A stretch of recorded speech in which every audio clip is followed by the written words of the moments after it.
శ్రీ సచ్చిదానంద సద్గురు మహారాజ్ కి జై. సాయి అమృత పలుకులు. బస్తాల కొలది ఊది ఇక్కడ ఉన్నది, బండ్ల కొలది తీసుకెళ్ళండి. నా బండాగారపు తలుపులు తెరిచిబడి ఉన్నాయి, తీసుకోండి, ఎవరు అడ్డు చెప్పరు. గురువుకు నమస్కారం చేస్తే చాలదు, ఆత్మసమర్పణ చేసుకోవాలి. నన్నే ధ్యానించి నా లీలలు గానం చేసేవారు నేరుగా మారిపోతారు. వారి కర్మ నశిస్తుంది. నేనెప్పుడు వారు చెంతనే ఉంటాను. మహాత్ముల సుముఖంలో కూర్చోవాలి. సజ్జనుల సంతుల సాంగత్యం చెయ్యాలి. ఎలా నడుచుకోవడం వల్ల ఆ దైవం సంతృప్తి చెందుతుందో అలా నడుచుకోండి. ఎప్పుడు ఎవరిని కనిపెట్టవద్దు. నన్ను ప్రేమతో పిలిచిన వారి వద్దకు నేను పరిగెత్తిపోయి ప్రత్యక్షమవుతాను. నా భక్తుల నుండి నేను కోరుకునేది హృదయపూర్వకమైన ప్రేమ మాత్రమే. మీరెక్కడున్నా ఏమి చేస్తున్నా నాకు తెలుసుకోనని బాగా గుర్తుంచుకోండి. నా భక్తుల కష్టములన్నీ నావే. నా భక్తుని గురించి నేనెప్పుడు ఆలోచిస్తున్నాను. నేను నా భక్తుల కోరికలన్నింటినీ నెరవేర్చుతాను. నువ్వు ఎక్కడికైనా వెళ్ళు, నేను నీ వెనుకే వస్తాను. నాకు ఏ వాహనంలో అక్కరలేదు. నా యందే మనసు నిలిపి భక్తి శ్రద్ధలతో మనస్పూర్వకంగా నన్నే ఆరాధించు వారి యోగక్షేమములను నేను చూస్తాను. నా మాట నిలబెట్టుకొనుటకు ప్రాణములకైనా విడిచెదను. నా మాటలు నేనెప్పుడు పొల్లు చెయ్యను. ఎవరైతే నన్ను శరణు వేడి భక్తి విశ్వాసాలతో నన్నే పూజిస్తారో, నన్నే స్మరిస్తారో, నా రూపమును తన మనసునందు నిలుపుకుంటారో వారిని దుఃఖబంధముల నుండి తప్పిస్తాను. ఈ లోకంలో అనేక మంది యోగులు కలరు. మన గురువు అసలైన తండ్రి. ఇతరులు అనేక సంబోధనలు చేయవచ్చును, కానీ మనం మన గురువు యొక్క పలుకులనే మరవరాదు. భక్తి విశ్వాసములతో నా వద్దకు వచ్చిన వారిని ఎవ్వరూ ఎన్నడూ దూరం చెయ్యరు. ఇది నా వాగ్దానము. ఎవరైతే ఆకలితో ఉన్నవారికి అన్నం పెట్టెదరో వారు నాకు అన్నం పెట్టినట్లే. పిలిస్తే పలుకుతాను, తలిస్తే దర్శనమిస్తాను. ఈ విశ్వంలో మీరు ఎక్కడున్నా నేను మీతోనే ఉంటాను. నీ హృదయంలో నా నివాసము. మీ ఆజ్ఞ లేక ఆకైనా కదలదు. నేను అందరినీ సమాన దృష్టితో చూస్తాను. నేనెప్పుడూ చమత్కారాలను చెయ్యను. నా చర్యలు అగాధాలు. ఎవరైతే నా లీలలను మనం చేస్తూ అందులోనే మునిగిపోతారో వానికి జ్ఞానరత్నాలు లభిస్తాయి. నేను షిరిడీలోనూ ఎల్లప్పుడూ ఉన్నాను. సర్వ జగత్తు నాలోనే ఉన్నది. నువ్వు చూసేదంతా కలిసి నేను ఎక్కడైనను ఎప్పుడైనను నా గురించి చింతించినదో నేను అక్కడనే ఉంటాను. భక్తుడు భక్తి ప్రేమలతో ఉండవలను. నేను తప్పనిసరిగా దర్శనమిస్తాను. ఈ విశాల విశ్వంలో ఎక్కడైనా నేను మీతోనే ఉంటాను. మీ హృదయమే నా నివాసము. మీరు సప్త సముద్రాలకు అవతల ఉన్న నా అనుగ్రహ దృష్టి మీ మీదనే ఉంటుంది. సాయి భక్తుల అనుభవ మాలిక 1683వ భాగంలోది. శ్రీ సచ్చిదానంద సద్గురు సాయి మహారాజ్ సాయిబాబా. ఓం సాయిరామ్. రక్ష రక్ష సాయి రక్ష. సాయి వచనము. షిరిడీ జనులను చంపడానికి కాదు, వారిని కాపాడి తరింపజేయడానికి ఉన్నది. సద్గురు కృప ఉంటే ఆ సద్గురు సాన్నిధ్యంలో ఉండి సాధన చేసుకోవాలన్న తలంపు నెరవేరుతుంది. సమకాలీన భక్తుల అనుభవాలు. అబ్దుల్ బాబా అనుభవము. అబ్దుల్ బాబా 1871వ సంవత్సరంలో ఉత్తర మహారాష్ట్రలోని తపానది తీరంలో ఉన్న నాందేడ్లో జన్మించాడు. అతని తండ్రి పేరు సుల్తాన్. చిన్నతనంలోనే అతని తల్లిదండ్రులు అతన్ని నాందేడ్కు చెందిన అమీరుద్దీన్ అనే సూఫీ గురువు యొక్క సంరక్షణలో ఉంచారు. 1889లో ఒకరోజు అమీరుద్దీన్కి కలలో సాయిబాబా దర్శనమిచ్చి 2 మామిడి పండ్లు ఇచ్చి వాటిని అబ్దుల్కి ఇవ్వమని అతన్ని షిరిడీ పంపమని ఆదేశించారు. నిద్ర లేచేసరికి 2 మామిడి పండ్లు పక్కన ఉండడం చూసి ఆయన ఆశ్చర్యపోయారు. తర్వాత ఆయన ఆ మామిడి పండ్లను అబ్దుల్కిచ్చి వెంటనే షిరిడీలో ఉన్న సాయిబాబా వద్దకు వెళ్ళమని చెప్పి పంపించారు. అబ్దుల్ తన 19వ ఏట 1889లో మొట్టమొదటిసారి బాబా వద్దకు వచ్చాడు. అప్పటికింకా నానా సాహెబ్ చాంద్ చాందర్కర్ కూడా బాబా వద్దకు రాలేదు. అతన్ని చూడగానే బాబా మేరకాళ్ళ ఆలా అంటే నా కాకి వచ్చింది అని స్వాగతించారు. అతన్ని పూర్తిగా తన సేవకు అంకితమివ్వమని బాబా చెప్పారు. అప్పటి నుంచి అబ్దుల్ బాబా సేవ చేయడం, షిరిడీ వీధులు చిమ్మి శుభ్రం చేయడం, రాత్రంతా బాబా సన్నిధిలో ఖురాన్ చదవడం వంటి పనులలో నిమగ్నమై ఉండేవాడు. బాబా శరీరాలుగా ఉన్నప్పుడు 30 సంవత్సరాలు, బాబా సమాధి చెందాక 36 సంవత్సరాలు ఎంతో భక్తి శ్రద్ధలతో ఆయన్ను సేవించుకున్నాడు. అంతా సుదీర్ఘ కాలం బాబాను అంటిపెట్టుకొని ఉన్న ముస్లిం భక్తుడు ఇతనొక్కడే. తన గురువు పంపగా బాబా సన్నిధికి చేరిన అతడు బాబా సేవలో తరించాడు. మొదట్లో అతడు మసీదు సమీపంలోని నివసిస్తూ సదా బాబా సేవలో తత్పురుషుడై ఉండేవాడు. ద్వారకామాయి చుట్టూ ఉండే 5 దీపాలను నిరంతరం చెమురుతో నింపడం, లేండి బాగ్లో బాబా చేత వెలిగించబడిన దీపాన్ని కనిపెట్టుకుని ఉండడము, ద్వారకామాయి చావడిని ప్రతిరోజు శుభ్రపరచడం చేసేవాడు. ఇవే కాక బాబా తిరిగే వీధులు తూడ్చి మలాలను ఎత్తి పారవేసేవాడు. దూనిలో కట్టెలు వేసేవాడు. నది నుండి నీటిని తెచ్చి బాబా బట్టలను శుభ్రపరిచేవాడు. ఈ విధంగా అతడు విసుగన్నదే లేకుండా బాబాకు చేసిన సేవ ఎనలేనిది. మొదటి రోజులో బాబా అతనికి ఆహారం ఇచ్చేవారు కాదు.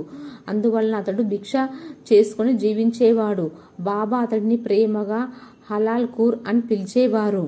ఆయన సాధన పరంగా అతనికి ఎన్నో సలహాలు, సూచనలు ఇస్తుండేవారు. రాత్రి సమయాలలో నిద్రపోకుండా ఖురాన్ చదువుతూ ఉండమని, పవిత్రమైన ఖురాన్ చదువుతూ తూగకూడదని, నిద్రలోకి జారకూడదని బాబా చెప్పేవారు. ఇంకా స్వల్పంగా తిను, ఒక పదార్థంతో తృప్తిపడు, రుచులకు పోవద్దు, అతిగా నిద్రపోవద్దని చెప్పారు.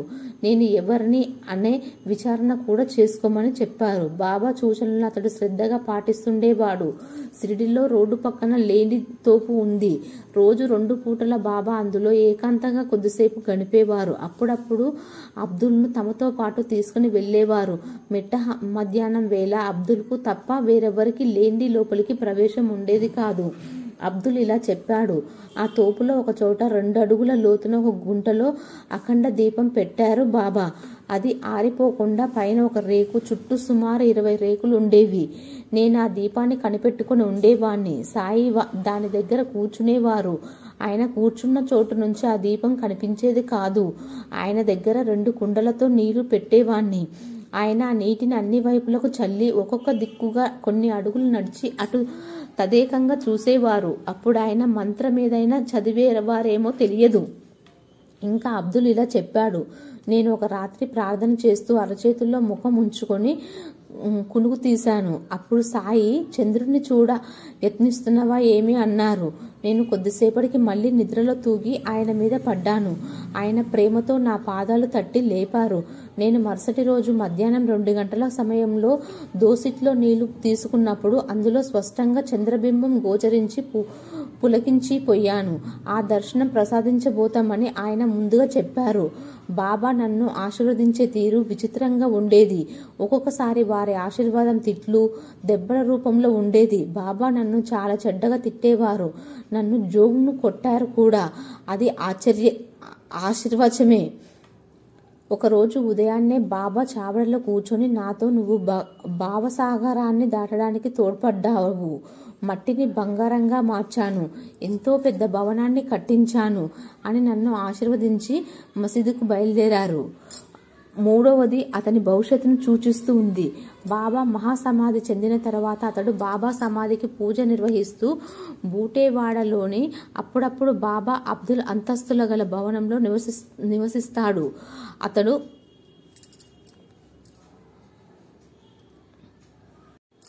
ఒకరోజు ఉదయాన్నే బావ చావడల్లో కూర్చొని నాతో, నువ్వు భావసాగరాన్ని దాటడానికి తోడ్పడ్డాను, మట్టిని బంగారంగా మార్చాను, ఎంత పెద్ద భవనాన్ని కట్టించాను అని నన్ను ఆశీర్వదించి మసీదుకు బయలుదేరారు. అప్పుడప్పుడు బాబా అబ్దుల్ అంతస్తుల గల భవనంలో నివసిస్తాడు. అతను మహిమానిత్వ సమయాన్ని కలిగి ఉంటాడని చెప్పేవారు. అందుకు తగ్గట్టుగానే అబ్దుల్ కొంతకాలం బూటీవాడలో నివాసం ఉన్నాడు.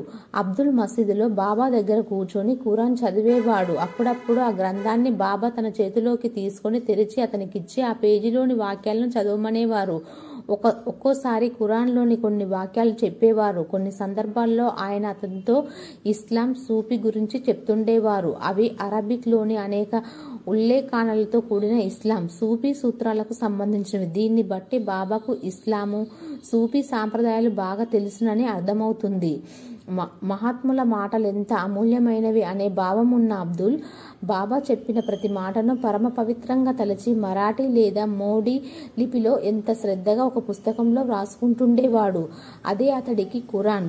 దాన్ని అతడు అంత పవిత్రమైన గ్రంథంగా భావించి భక్తిపూర్వకంగా చేత జపమాల ధరించి తన్మయత్వంతో చదివేవాడు. బాబా పెదవుల నుండి జాలువారన పదాలు పొందుపరచబడి ఉన్న ఆ పుస్తకాన్ని బాబా ఉచ్చరణల పుస్తకం అని పిలిచేవారు. అంతటి అద్భుతమైన బహుమతి అతనికి శ్రీ సాయి కృపతో లభించింది. ఆ పుస్తకం ప్రతి ఒక్కరికి మార్గనిర్దేశకం చేస్తుందని అతని పూర్తి విశ్వాసము. ఎవరైనా భవిష్యత్ గురించి లేదా ఏదైనా సమస్య గురించి తెలుసుకోవాలని అతని వద్దకు వచ్చినప్పుడు అతను ఎంతో భక్తి శ్రద్ధలతో ఆ గ్రంథం తెరిచి సమాధానం చెప్తుండేవారు. తెరిచిన పేజీ నుండి వచ్చిన జవాబు ఆ సందర్భానికి సరిగ్గా సరిపోయేదిగా ఉండి ఖచ్చితంగా సమస్యకు పరిష్కారం దొరికేది. అటువంటి 2 ఉదాహరణలు గమనిద్దాము. బాబా సమాధి చెందిన తర్వాత ఒకసారి మందిర ప్రాంగణంలో బావి త్రవ్వారు. అందులో ఉప్పు నీరు పడడంతో భక్తులు అబ్దుల్ని సంప్రదించారు. అతడు బాబా సమాధానం కోసం తాను వ్రాసుకున్న పుస్తకం తెరవగా అందులో ఇంకా లోతుగా తవ్వితే మంచినీరు వస్తుంది అని సమాధానం వచ్చింది. దాన్ని అనుసరించి మరి 2 అడుగులు లోతు తవ్వగా మంచినీరు పడింది. మరొక సంఘటన, బారిస్టర్ గాడ్గిల్ తన కుమారుడు ఇంగ్లాండ్ నుంచి తిరిగి వస్తాడా లేదా అక్కడే స్థిరనివాసం ఏర్పరచుకుంటాడా అని తెలుసుకోవాలనుకున్నాడు. ఈ విషయమై అబ్దుల్ని సంప్రదించగా ఆ పుస్తకం ద్వారా అతను తిరిగి వస్తాడు అని సమాధానం వచ్చింది. అలాగే అబ్దుల్ తన ఇంగ్లీష్ భార్య, పిల్లలతో తిరిగి వచ్చాడు. అలా అబ్దుల్ చెప్పిన విషయాల సత్యం అవడంతో ప్రజలు అతనిని అబ్దుల్ బాబా అని పిలవడం మొదలుపెట్టారు. అబ్దుల్ ఒక స్త్రీ ముఖం చూసి ఆమెకు వివాహం అవుతుందా లేదా మరియు సంతానం కలుగుతుందా లేదా వంటి విషయాలు చెప్పగలిగేవాడు. అతడు అలా చెప్పినవన్నీ చాలాసార్లు నిజమయ్యాయి. అదంతా బాబా కృప వలనే సంభవమైందని అతడు చెప్పేవాడు.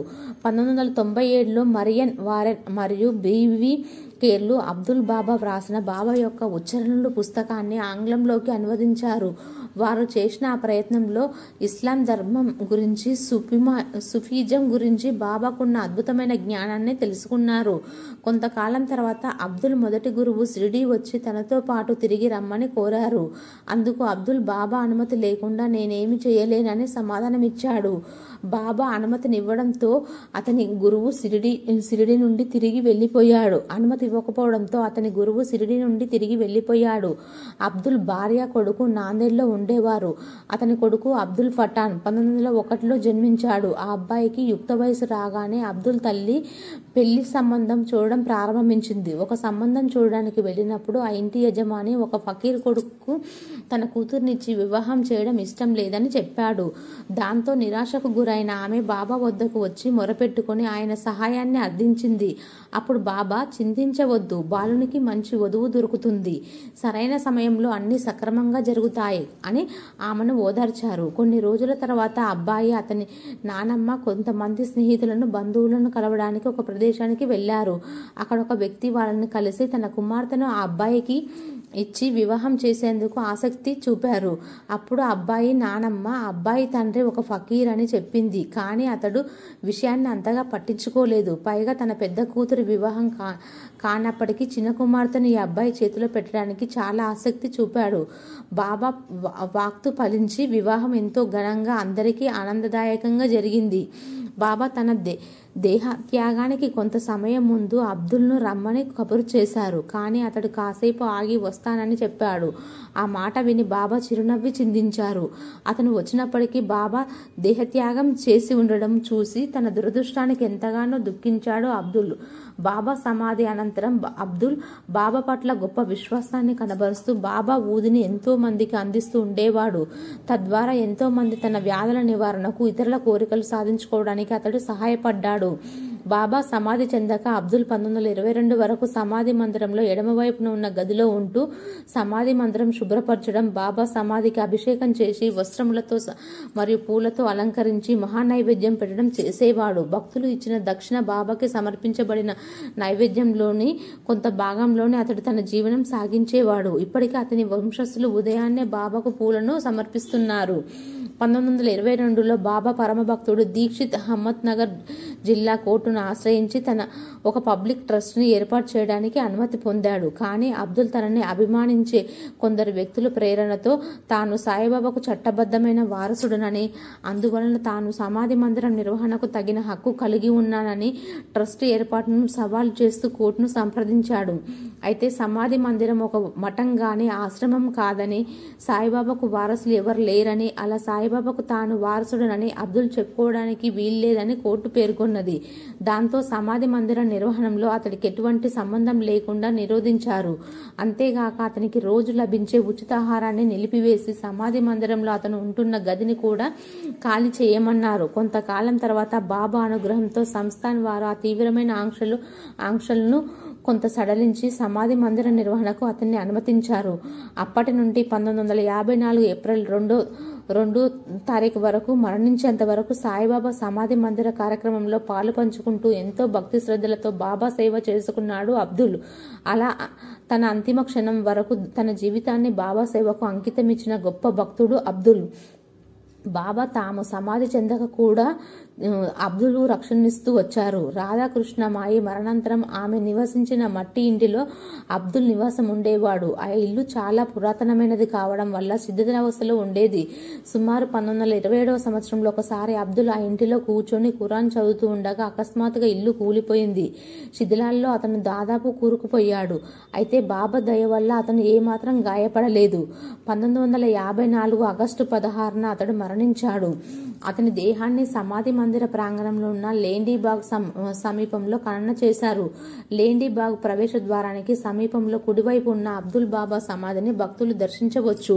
చావడికి ఎదురుగా అతడు నివాసమున్న గృహంలోని ప్రధాన గదిని అబ్దుల్ బాబా స్మారక చిహ్నంగా మార్చి భక్తుల సందర్శనార్థం ఉంచారు. ఆ కుటీరాన్ని సందర్శించే భక్తులు ఎడమవైపు గోడపై వ్రేలాడుతున్న బాబా యొక్క అసలు ఛాయాచిత్రాలని, బాబా వాడిన చిమ్టాను చూడవచ్చు. ఆ చిమ్టాను బాబా స్వయంగా అతనికి ఇచ్చారు. అబ్దుల్ వాటిని భద్రంగా దాచి ఉంచి ప్రతిరోజు ధూపంతో పూజించేవాడు.